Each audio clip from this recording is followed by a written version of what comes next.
Pemerintah kembali memperpanjang PPKM hingga 23 Agustus. Seiring penurunan kasus COVID-19, penurunan bed occupancy rate, dan angka kematian, pemerintah uji coba pelonggaran termasuk kegiatan olahraga. Pemerintah kembali memperpanjang PPKM mulai 17 Agustus hingga 23 Agustus. Melalui Kementerian Dalam Negeri, pemerintah mengatur sejumlah kebijakan termasuk sejumlah uji coba pelonggaran. Sementara sejumlah aturan lain masih tetap sama dengan sebelumnya.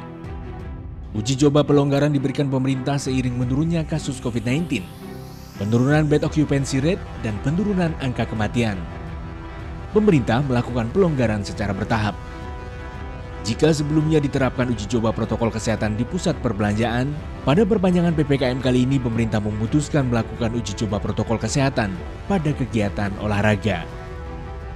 Khusus wilayah Jabodetabek, Bandung Selatan, Semarang Raya, dan Surabaya Raya dilakukan uji coba protokol kesehatan kegiatan olahraga dengan sejumlah ketentuan.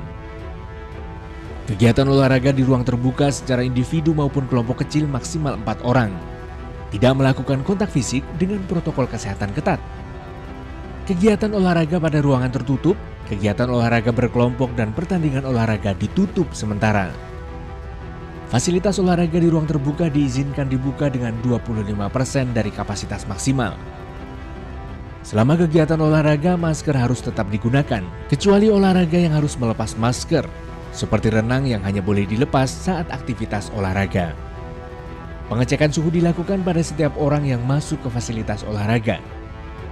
Fasilitas penunjang seperti loker dan ruang mandi tidak diizinkan digunakan, kecuali untuk akses toilet.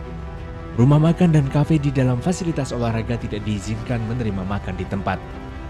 Pengguna fasilitas olahraga tidak diizinkan berkumpul sebelum dan sesudah aktivitas olahraga dan harus menjaga jarak fisik. Screening pengunjung di fasilitas olahraga harus menggunakan aplikasi Peduli Lindungi. Fasilitas olahraga yang melanggar akan dikenakan sanksi penutupan sementara. Belanjaan seperti mal menunjukkan implementasi yang cukup baik. Melalui sistem Peduli Lindungi, pemerintah mendapati hasil ada 1,015 juta orang yang melakukan check-in pada sistem agar dapat masuk pusat belanja _mall, dan ada 619 orang ditolak masuk oleh sistem dan tidak diperkenankan untuk masuk ke dalam pusat perbelanjaan dalam seminggu terakhir dengan berbagai macam alasan. Hasil evaluasi menunjukkan penerapan protokol kesehatan di pusat perbelanjaan mal sudah dilakukan secara disiplin, dan ini juga sekaligus untuk mendisiplinkan kita semua. Sementara itu, untuk uji coba protokol kesehatan di pusat perbelanjaan, pemerintah melonggarkan kapasitas pengunjung menjadi 50%. Pemerintah juga mengizinkan makan di tempat atau dine-in dengan kapasitas maksimal 25% dengan waktu makan 30 menit.